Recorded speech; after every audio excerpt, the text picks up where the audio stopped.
سلااو هاوڕێیان ئێستا من لە بێڤێرلی هیلسم لە شاری لۆس ئەنجەلۆس کالیفۆرنیا لای خانیەکەی مەسرور بارزانیمە، مەسروری گەورە تیرۆریست. ئەو خانەی کە ئابینن بە 47 ملیۆن دۆلاری کڕیە بە پارەی دزی میلەتی کورد.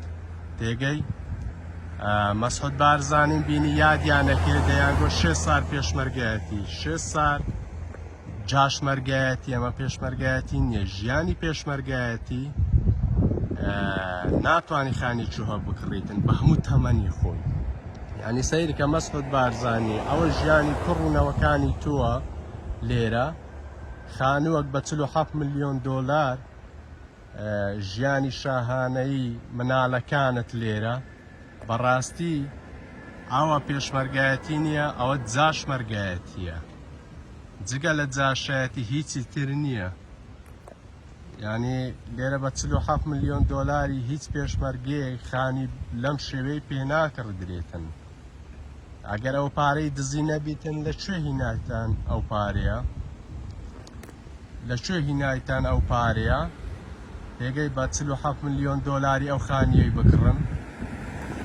نە مەلا مستەفا بسنسمان بوو، نە مەسعود بارزانی بسنسمان بوو، نە مەسروریش بەخۆ بسنسمان بوو. مەسرور بارزانیەت و لە ژیانت هەر خەریکی کوشتن و دزی و سەردەش عوسمانت تیرۆر کرد و خەریکی کوشتن و بڕینیە. تۆ پارانە لەکوێ هینە؟ دزە. بزان بەخۆ لێرەنی ئەو بێمنەتیشم لێتان هەر شتێکی بکەن ڕێگای دادگاتان لێ ئەگرم. من هێرزل سورچی لە هەموو کوچە و کۆرانەکی واستان لێ ناینین مارێ مەلا مستەفای.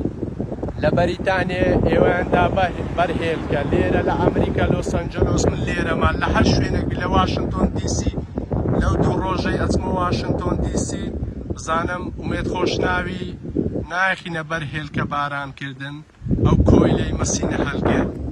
ئەمە بە پارەی دزی پیرۆستان نەبێ. دڵنیا بەوچی موعەمەر قەزافی بەجد دێرن ڕۆژێک دادێ ئێمەی میلەتی کولێرە وەکو سیاحی لۆ خۆمان دێن، وەکو هوتێل بەکاری دێنین. چونکە مەحخول نییە ئێستا من لە شوێنێکی ئەژیم، برێمە من بەسەردان هاتی مێرە لە هوتێلێکیمە شەوێ بە 150 دۆلاری لە نو پاشکاکەم 150 دۆلار لۆ بدەمە هوتێلی دێم لەو خانیەی لە خۆمان بینمەوە. چونکە بەڕاستیەوە حەرارە، حەقی خۆمانە، پارەی میلەتی کوردە، هەموو میلەتی کولۆی هەیە لە خۆشەوێ بێ لێرە بخەویتن، نەک مەسرور بارزانێکی گەورە تیرۆریست.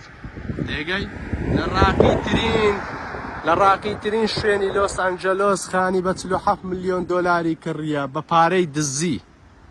نەعەلەتتان لێبیتن دزەکانی بنەماڵەی مەلا مستەفا. دڵنیا بە وەک موعەمەر قەزافی و وەکو سەدام حوسێن و وەکو عودە و قوسە ئەو خانی و ئەو سەرۆت و سامانە بەجد دێرن.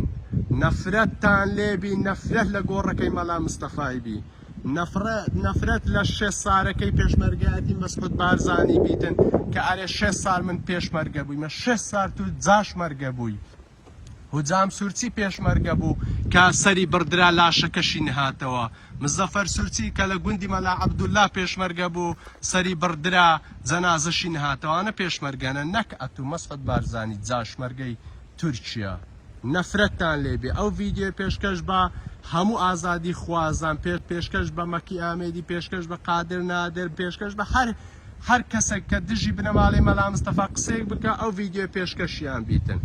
ئەوە من لێرەمە بە ئاشکراش تەسویرتانەکەم هەموو چاردەورەش کامێڕەیە، هەر چ شتان نەکردە مارێ مەلا مستەفای فەرموو بیکەن. کاتێکی خۆش.